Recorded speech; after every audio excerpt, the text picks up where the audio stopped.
Will Smith smacked the shit out of Chris Rock. Smack the taste out that nigga mouth. Chris Rock ain't even know what he got smacked about.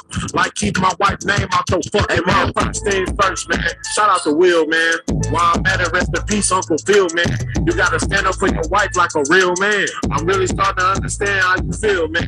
Hey, Will walked up on stage like, hold on. A second later, Chris Rock getting stumbled on. I know you about to get you go home. Man, that nigga Chris Rock can't even go home. Man, y'all better quit playing with my boy Will. Man, my boy walked on stage, he was so ill. Smacked the shit out of that boy, left him so still. And if you thinking it was fake, it was so real. Will Smith smacked the shit out of Chris Rock. Smacked the taste off that nigga mouth. Chris Rock ain't even know what he got smacked about. Like keep my wife's name out your fucking mouth. And welcome back to another episode of the Nothing to Do podcast. I am your host, Jeremy. And boy, oh boy, did I pick a great fucking day to get back on the mic as well as start video. Listen, as you can tell, I am literally recording this on the day after the Oscars. Listen, I can't even explain to you the amount of joy I woke up when I woke up and I opened my phone. So listen, this is how I wake up every morning, right? I set an alarm for 6 a.m. and for 6:15, right? So I wake up at 6, and that 15-minute buffer is for me to, wake up, no phone, no nothing, just kind of get my mind ready for the day, kind of just laying in bed, preparing myself mentally, those 15 minutes, whether it's an extra 15 minutes of sleep, me just looking up at the ceiling, whatever. Second alarm goes off, boom, pick up my phone, check my email, do my safety app for the school that I work for.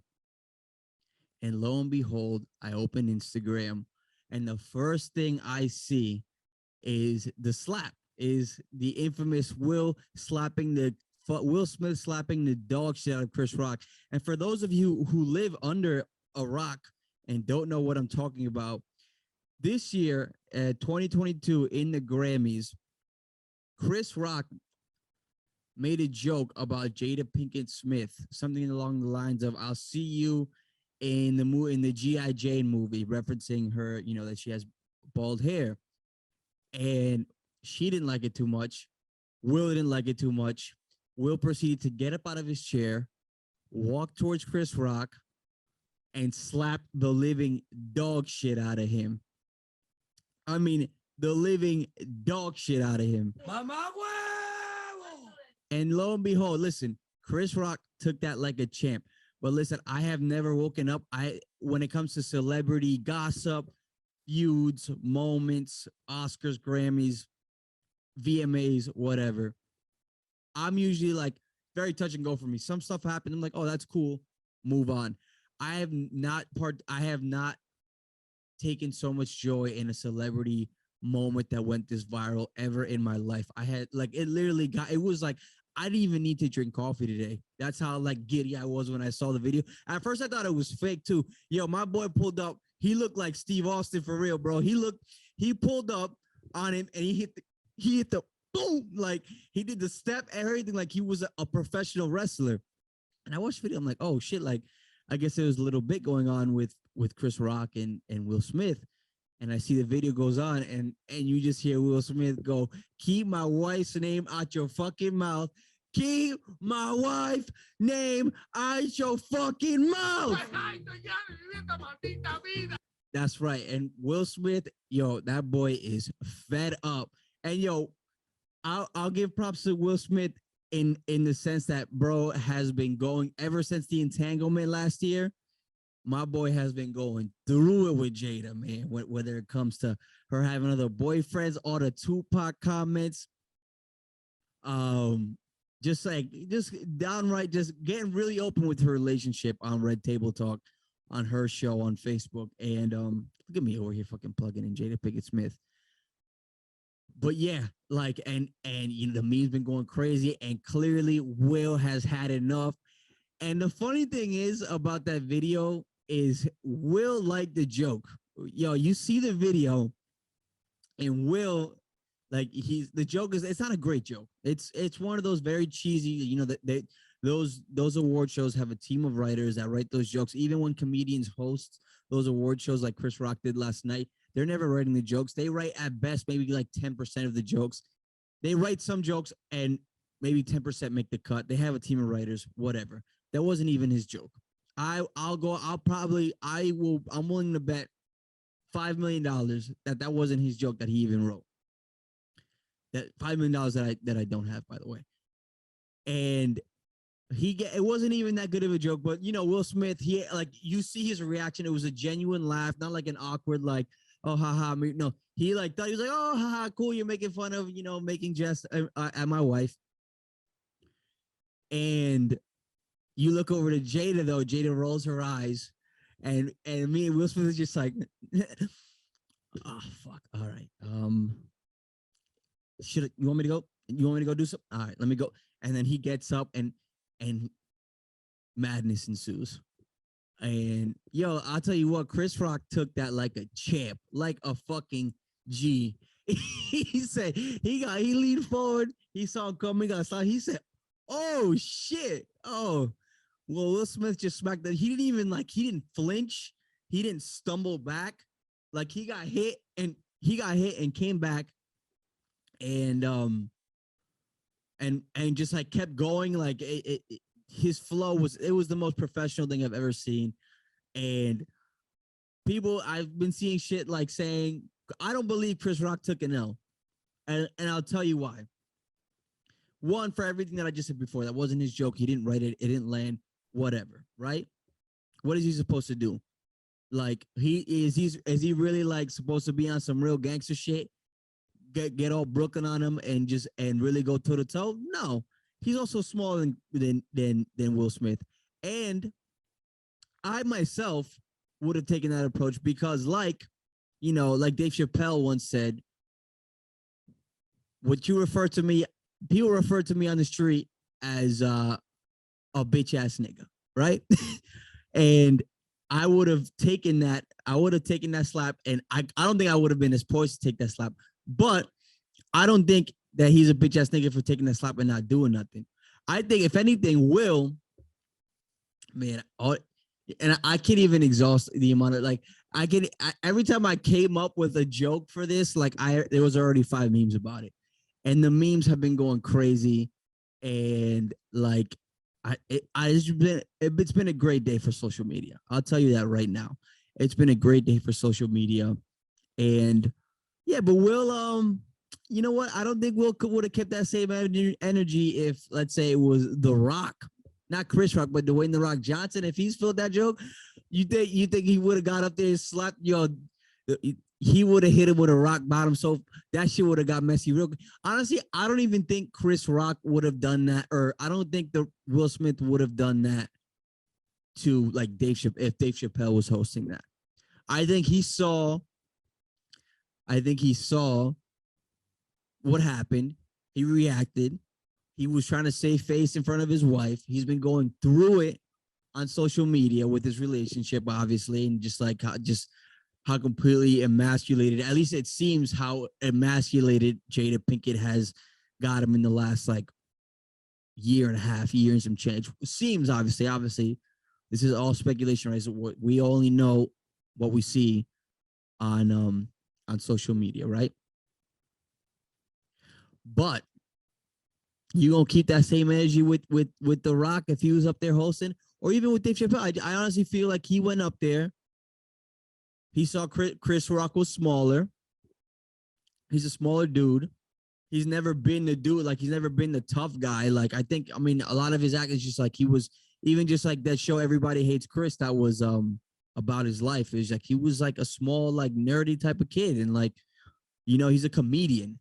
And within the context of being a comedian, I would say, not that I am a comedian, but I feel like I follow I'm a big comedian, comedy connoisseur to understand, and just heard so many conversations that comedians have about, just comedy in general, and what's appropriate and what's not.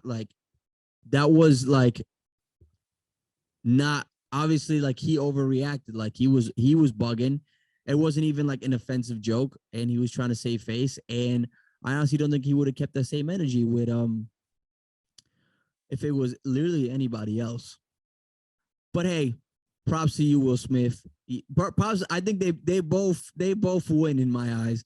And Will Smith, hey, shout out to him. He won the Oscar 10 minutes after that, he went up and he received his Oscar, and he still kind of kept that same energy where he was like, I played a man who was willing to do anything to defend his family. It's like, all right, okay.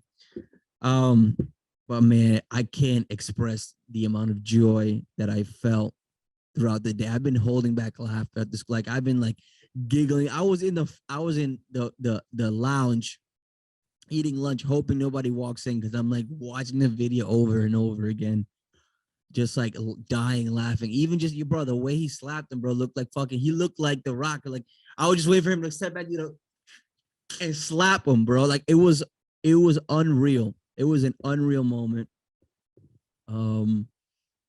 All the reactions, even just like seeing the celebrity reactions, like the pictures of everybody's face, like it was just. I've never taken so much joy in a celebrity moment, and I woke up after my 2-week vacation. I just had spring break, and man, oh man, did I enjoy that. But I mean, that being said, though, like, is because of how everything transpired, is Jada Pinkett Smith the most toxic partner in Hollywood right now? Like, that's the classic red flag where it's just like your girlfriend gets you into a fight, but just like on a Hollywood level, like everything was going fine. It was cool. And then she kind of escalated shit. She like looked at Will and she made an eye roll and she was upset. And now Will's got to go defend her honor, because that's what you're going to do. As a man, that is what you got to go do. On some level, you got to, obviously you approach it better. It was great TV. It's going to be great social media content for the next 2 weeks or however long it's going to last. But really, is that like that's literally like the classic, like the girl who like picks, who has her, like who makes her boyfriend fight at the club, like picks the biggest nigga in the club, and she'd be like, yo, he hit me, he pushed me. Now what you gotta do? Even my so-called bitch asses, I'm not gonna sit back there and be like, yo, you gotta get in there, and you gotta, even if you're gonna take an L, you gotta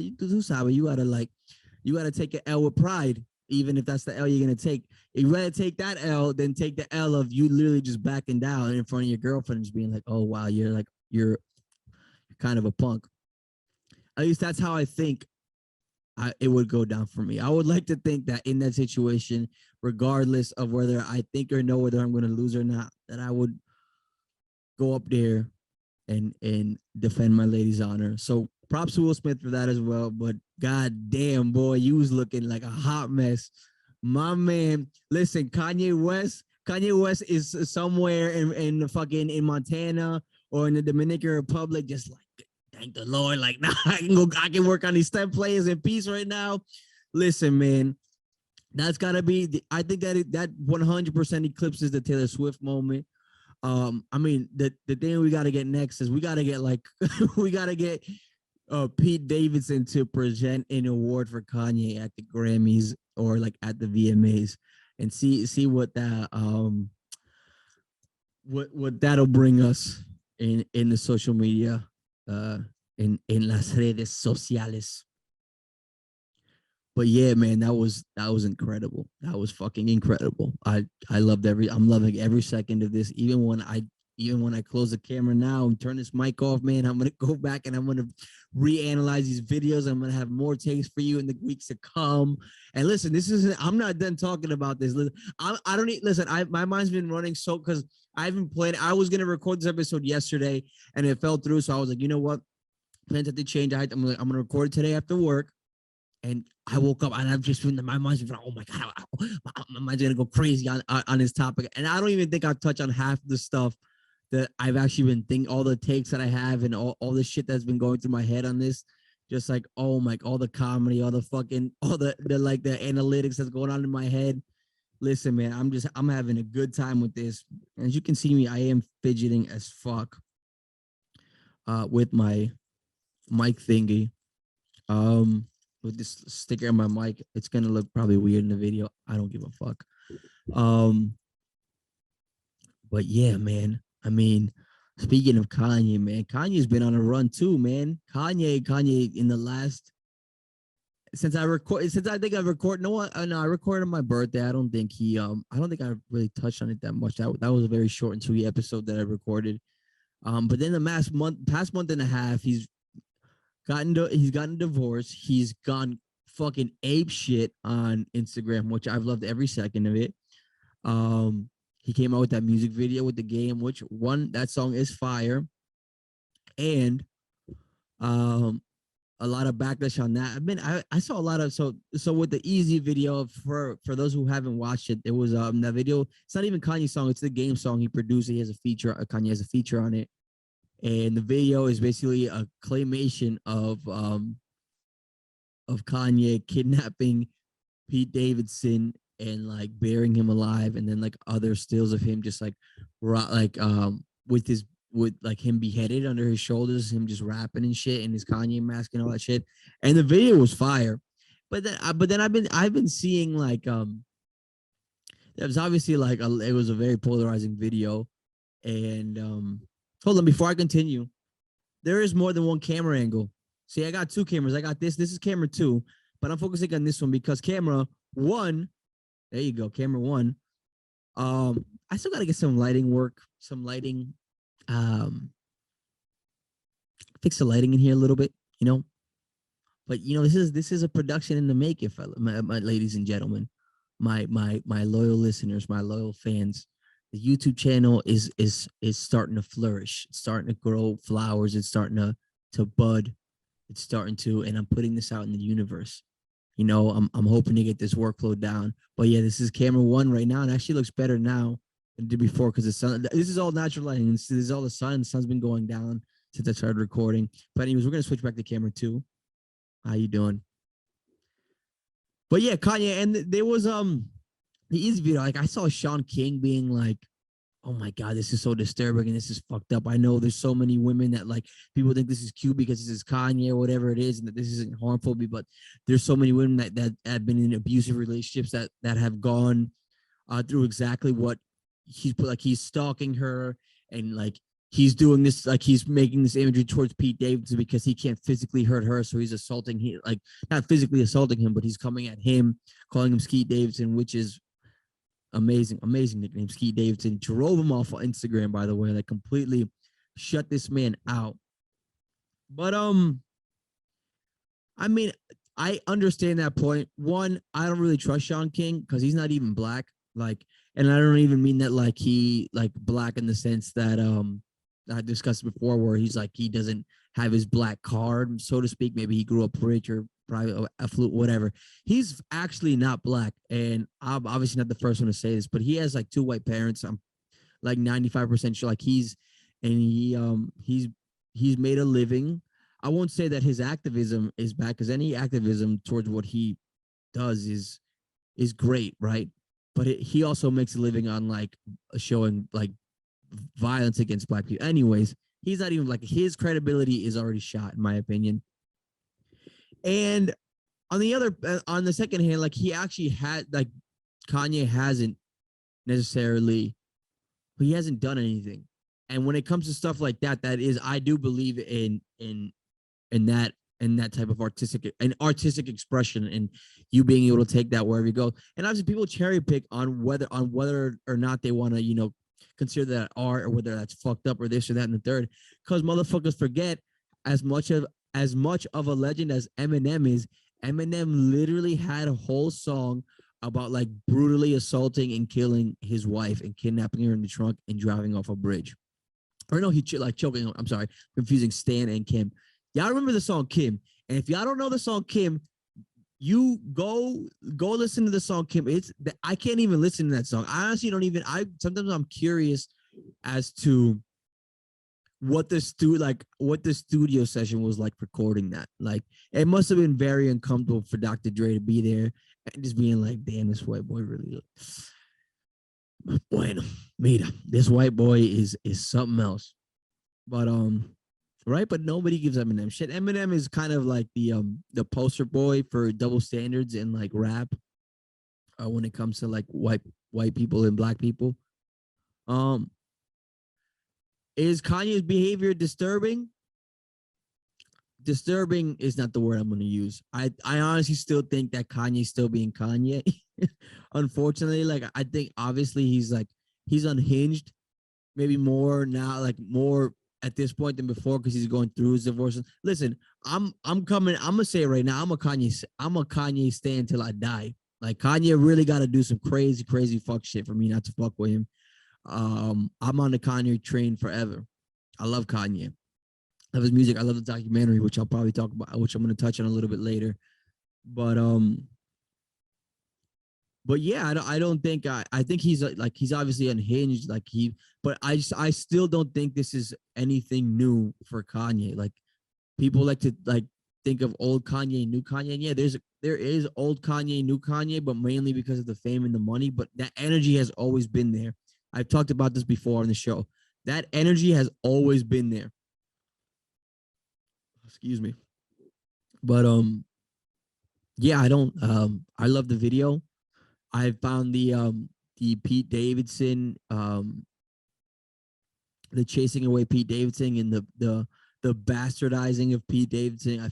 I found it hilarious. Not that I have anything against Pete Davidson myself. Like I don't think I don't think his stand up is great.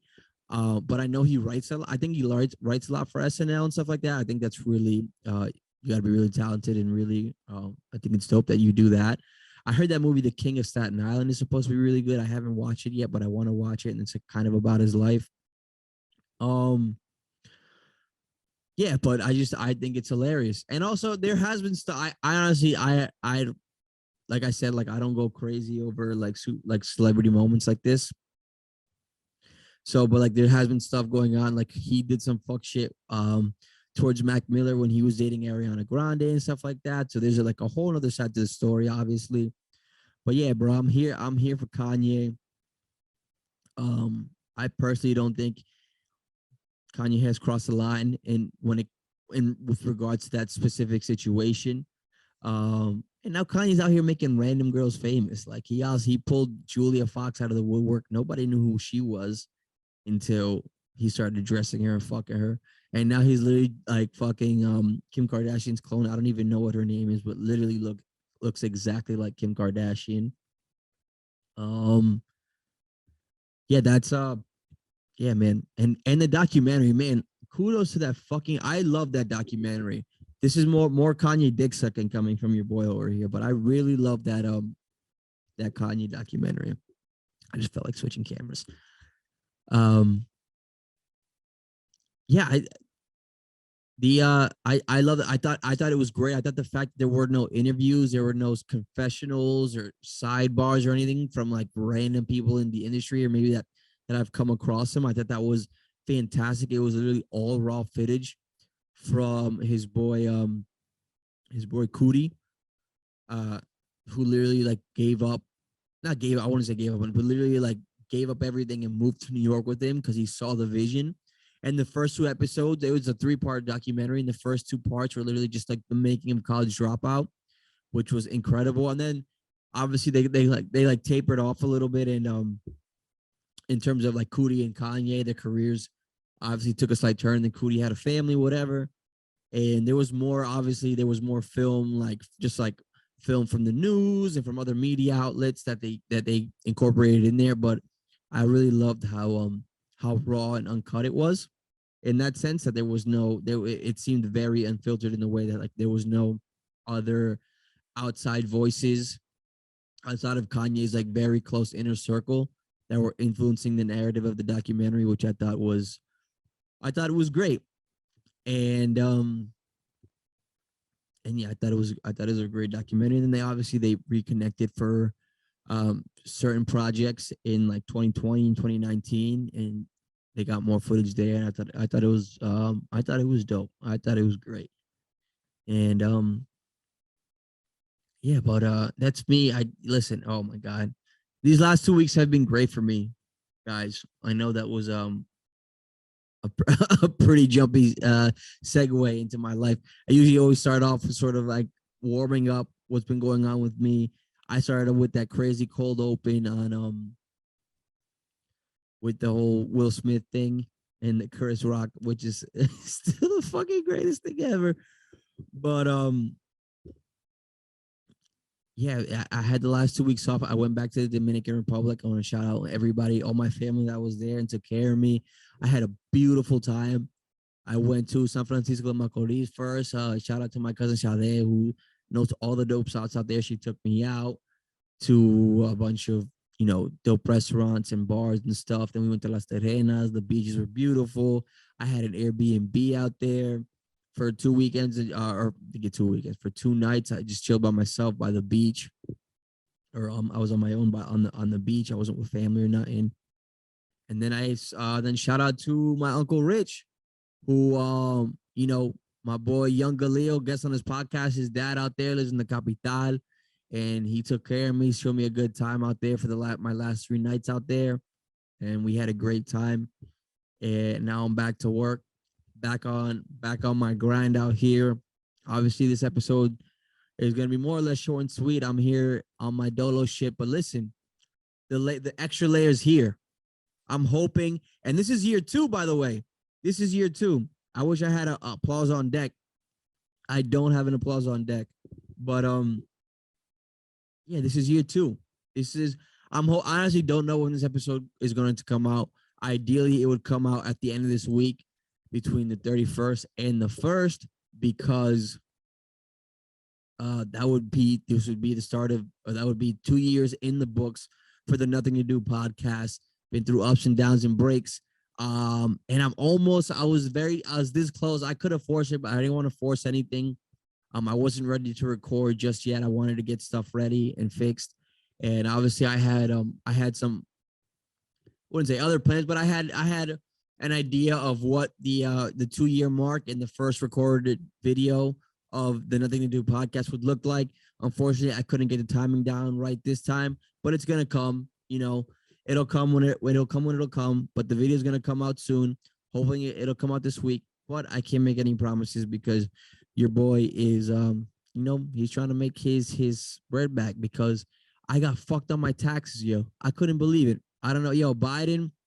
That's another thing I want to talk about. Actually, this is gonna be a reoccurring topic. I've been flirting around with some ideas, and not flirting around with some ideas, but I've been thinking.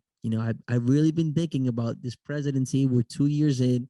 We haven't seen, I don't think, anything of what Biden promised us. Obviously, we take everything a politician says with a grain of salt, to put it lightly, right? But damn, when this presidency is over and everything is said and done, will Trump be a more respectable president than Biden? And by respectable, I mean, listen, we all know Trump was dog shit from the beginning, right? He was dog shit from the beginning. Everything he ran on, everything he stood for in terms of what he was running on to get himself elected was the antithesis of what I believe, 90 for the most part, right? But we knew what we were getting with him on some level, in terms of, and he never, and what I mean by respect is that he never, he kept that same energy on some level, right? And I can't say the same about Biden. And I'm gonna stop that topic of conversation right there, because that's a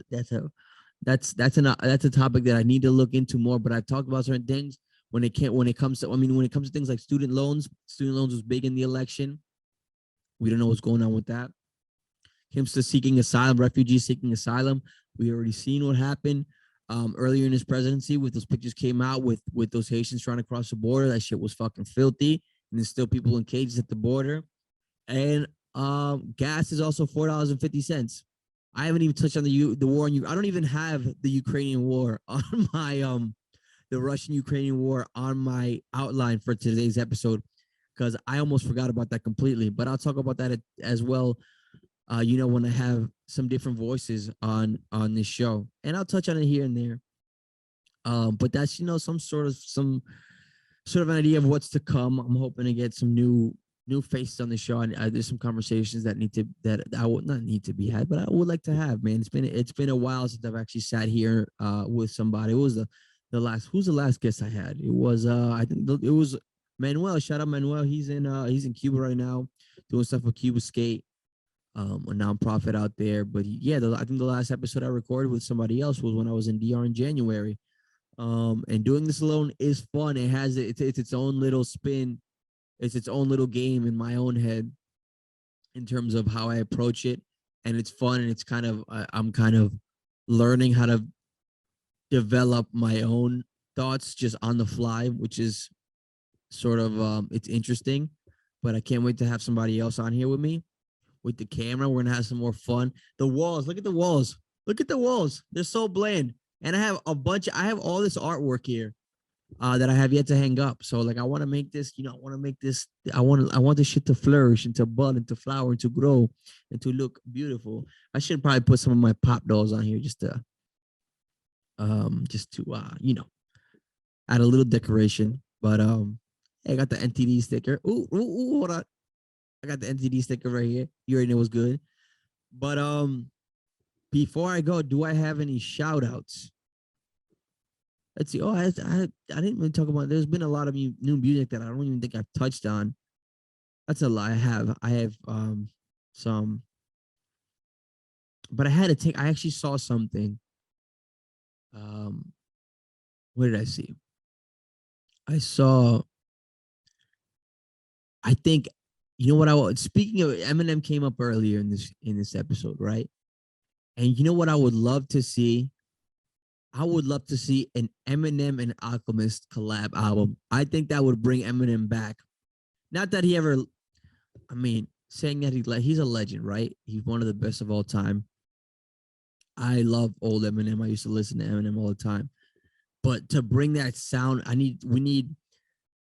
would love to see Eminem in that sound again. Like bring him back almost to like his Infinite days, which is obviously like core, like Eminem during Infinite was crazy. And then he signed to Dr. Dre. And then he was, rapping on them Dre drums and them Dre beats, and it was fire. But yo, to get a hybrid of that and just that old school shit when Eminem just like spitting some dope shit, I think it would be the first time I had enjoyed Eminem in a very long time. Um, what else? Oh, I've been playing Elden Ring. Oh man, who hasn't been playing Elden Ring? That's another one. I'm over here. Like I always have this habit of thinking about it in the episode, and then I scroll on my outline and I see that I have more. But I'm not gonna touch on Elden Ring too much. It's a dope game. It's the first solid game that has come out in a very long time. A playable game. I wish I've had more time to invest in it. Partially because obviously I'm busy, but I love the difficulty of it. I love that they don't hold your hand in it. The world is beautiful. The graphics are beautiful. The mechanics are dope. There's a lot of stuff you can do with it. And I'll leave it at that. Obviously, we all like Elden Ring has been the most viral video game on social media for the last, month at least. I think that game's been out for like a month now. Dope game. I love it. Quick shout outs. I want to shout out. I think I shouted him on the last episode. I want to shout out my boy Zeb again.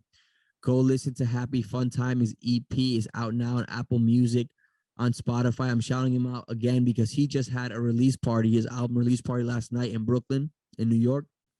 And I wish I could have been there.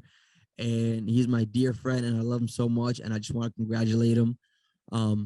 And I know there's a lot more to come from him, and just a lot of good stuff going on around, around the people I love. I touched on that in my last episode as well. So keep pushing, baby. He's going on tour too. He just came back from Austin. He did South by Southwest over there, I think. He's got another concert in Virginia, I believe. In Virginia. But yeah, shout out to him. And I think that's really all I have for today. I'm hoping to get somebody on here soon. But hey, take care. No, I'm not. I'm over here channeling my inner Gugine. Now listen, until next time, you dirtbags. Holla.